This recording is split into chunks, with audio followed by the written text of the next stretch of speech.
Hello again and welcome back to Sketchbook Biology. Before we go any further into this episode, I'm going to warn you, this episode is not about a spider. But there will definitely be sketches and talk of spiders. So if you have any level of arachnophobia, I completely understand wanting to skip this video. I promise next week I'll cover something exceedingly cute just to make up for this one. For the rest of you, this week we're getting a little sneaky, a little sinister, and we're headed down under to find a little bug that actually hunts spiders of all things. Let's dive into the life of Stenolemus giraffa, the giraffe assassin bug from the family Reduviidae and the subfamily Amicinae, commonly known as thread-legged bugs. You'll hear why in a bit. Adults typically measure around 8 to 12 millimeters in length. They're not very large, but their body is incredibly slender and elongated. Their defining feature is an extension of the pronotum, the upper surface of the first segment of their thorax. This neck is unusually long and narrow and gives this bug its giraffe-like silhouette and allows it to scan its environment and strike at prey from a distance. Their exoskeleton is light brown to grayish with subtle mottling and banding. Their body surface is dull and has somewhat of a rough texture, which helps it blend into the natural surroundings. When they're resting, they can be nearly invisible, especially against rough rock surfaces or tucked into spider webs where their banded pattern helps them blend in with the silk. Spider hunting is kind of the subfamily business for these bugs, and over time they have evolved some pretty neat adaptations to pull it off, and that neck is one of them. Their heads are narrow and elongated as well, equipped with large compound eyes that provide excellent vision. The rostrum, which is their sharp, curved mouthpart, is designed to pierce the exoskeleton of prey and deliver a very unpleasant paralytic and cytotoxic venom. Their legs are extremely long and thread-like. The front pair of legs is raptorial, like that of a praying mantis, just like this one. These are slightly thicker than their other limbs and have spines or gripping pads. The middle and hind legs are thinner and even longer, allowing them to move their lightweight body ever so delicately. And adults do have wings, but these are typically small and narrow and usually held flat against their body. They're used for more short hops or gliding when disturbed than long-distance flying. These assassin bugs can be found in the rock escarpments of Australia, particularly that of the Kimberley region of Western Australia, mainly because it's where breakfast, lunch, and dinner tend to crawl around. They like to shelter in cracks, ledges, or caves with their feet on rock surfaces or spider webs or just general debris. They'll usually hang out upside down by their middle and back legs, with their front legs bent back over their heads like they were striking a dramatic pose. Their antennae curve along the shape of their front legs, adding to the effect. When walking about, they keep those front legs in the same tucked-in position most of the time and move around using their middle and back legs. They hold their long neck tilted upwards around 20 to 45 degrees away from the rest of their body. When walking outside of webs, it has a kind of stop-start rhythm. It usually steps forward with the middle leg, then quickly follows with the opposite hind leg. Then it repeats the pattern with the other side. After each step, it pauses briefly, which makes its movement look a little bit like stop-motion animation. Each step covers about the length of its body, and most of the forward motion comes from the hind legs. When walking near or within a spider web, the bug slows down a lot. It often pauses for long stretches, carefully placing its legs between silk strands to avoid touching them and alerting the spider. They also occasionally do this funky bounce. It gently bobs its body up and down using its middle and hind legs, sometimes just once, but more often in little bursts of 2 or 4 bounces. Kind of like the little jig that the daddy longlegs puts on occasionally. And getting back to their vocation, those spiderwebs they like to occupy commonly belong to 3 species: Trichocyclus aravari, Trichocyclus juan, and Trichocyclus arnahuber. These spiders all belong to the family Falcidae. And just so you get an idea of what these spiders look like, this family includes all the cellar spiders, daddy longlegs, carpenter spiders, and the sort. They are all about the same size as a giraffe assassin bug, and these webs were definitely appropriated violently from its previous owner. When the assassin bug goes hunting, it usually starts by spotting a spider and orienting itself toward it. They hunt spiders right at their resting spots, like the center of an orb web or the top of a dome-shaped web. But to get there, it has to sneak across the web without getting noticed, and that's tricky. The assassin bug's light frame and delicate legs certainly help, but they cannot guarantee that the web will hold its weight. Breaking the silk threads can be risky because it creates vibrations that alert the spider. The hunt is dangerous. Some of the bugs do end up in the same webs wrapped up in silk by a spider that got the drop on them. It takes a special kind of patience to get through a spider's very sophisticated sensory system. And the hunting style of the assassin bug is based on control, precision, and stealth. Breaking the right thread is very much part of the process. First, the assassin bug starts its approach from a non-silk surface, like a nearby branch or wall, or even the frame of the web, making no sudden movements that might alert the spider. Once they're at the edge of the web, the assassin bug taps the nearest thread with its antenna to assess how tight or how slack it is, slowly stepping on the strands that can hold their weight. More often than not, they come across threads that will almost certainly break. But this is expected. If the thread has to break in order to get to the spider, the assassin spider will break it preemptively. It places both front legs close together softly on the thread and starts flexing their front legs apart gently along the length of the thread until it snaps. Now, this is important. The bug holds the broken ends for a few seconds to a few minutes to stop them from springing back and creating vibrations, reducing the chance that the spider will notice anything unusual.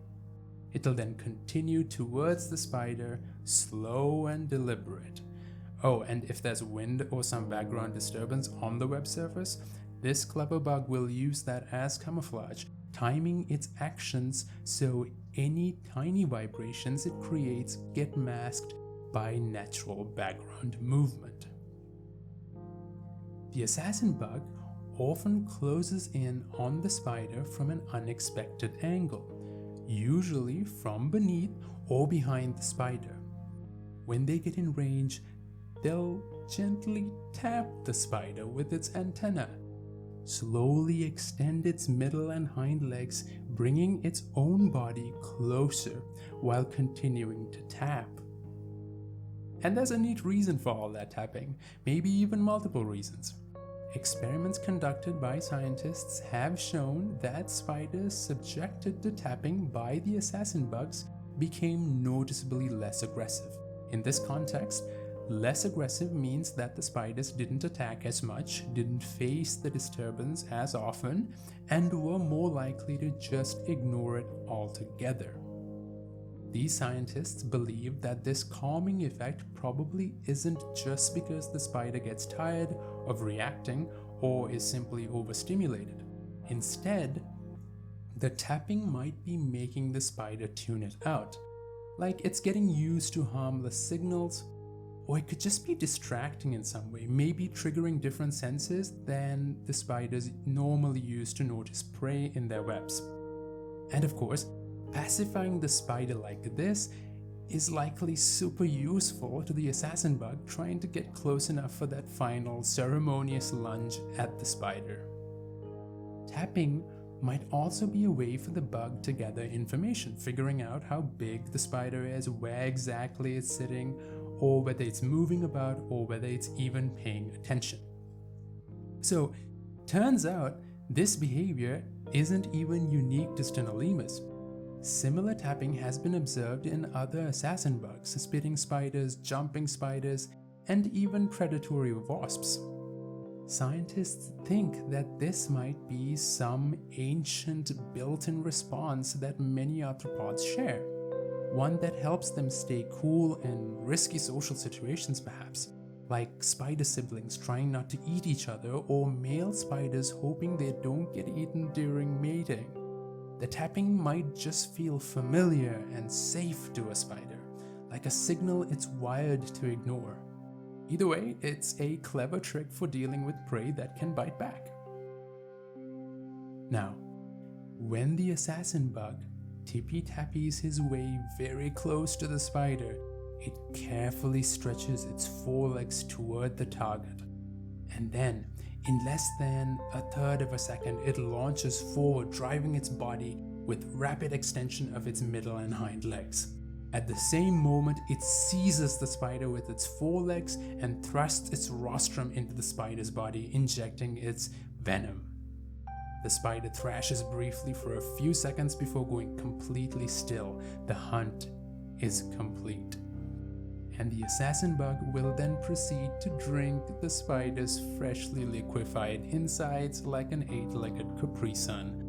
Oh, and if the resident spider happened to have an egg sac lying around, that makes for a tasty little snack afterwards. Yeah. While the giraffe assassin bug finishes its meal, let's visit one of its close relatives that has developed an additional technique to catching spiders. Stenolemus bituberus can be found across most of Australia, and looks a lot like the giraffe assassin bug with long thread-like legs. Unlike the giraffe assassin bug, however, these guys are more compact, more pale in color, yellows and tans, and have small, noticeable bumps called tubercles.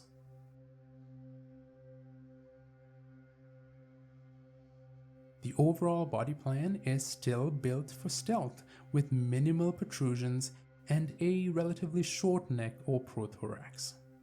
Now, these guys also use the spider stalking approach we talked about earlier, but rather than always sneaking up silently, they sometimes pluck or tap specific threads on the spider's web with its forelegs or antenna, generating signals that, to the spider, feels like the struggles of an insect trapped in silk. These fake prey signals are carefully calibrated, not too strong, but convincing enough to prompt investigation. When the spider approaches expecting a meal, it instead finds the assassin bug waiting. If the spider comes within reach, S. bituberus strikes quickly, grabbing it with its spiny forelegs and driving its rostrum into the spider's body. Absolutely diabolical. Not a day goes by where I'm not glad that I'm not a bug. We're not quite sure how many spiders a giraffe assassin bug eats per day, but when they have a bit of downtime, they like to meticulously groom themselves. Grooming bouts can last about 7 minutes, and they might groom around 17 times between hunts. They start by rubbing the ends of its front legs together, then uses them to grip one antenna. It pulls the antenna through the tips of its legs by flexing its head back, cleaning it in the process. They'll do this several times on the same antenna, though sometimes it switches between both. It grooms its front feet by scraping them against each other, and this can happen as part of their antenna cleaning routine as well.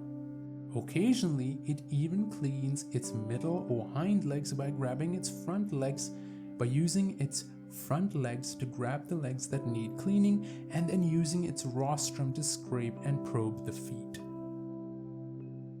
For most assassin bugs, being clean, well-fed, and in a good body condition usually signals that it's time to reproduce.